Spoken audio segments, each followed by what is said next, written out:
ప్రేమా పూర్ణుడా స్నేహశీలుడా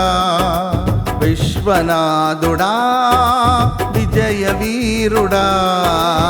ఆపత్కాలమందున సర్వలోకమందున్న దీనజనాళి దీపముగా వెలుగుచున్నవాడా ఆరాధింతు నిన్నే లోకరక్షకుడా ఆనందింతు నీలో జీవితాంతము నీ కృప ఎంత ఉన్నతమో వర్ణించలేను స్వామి నీ కృప యందు తుది వరకు నడిపించు యేసయ్యా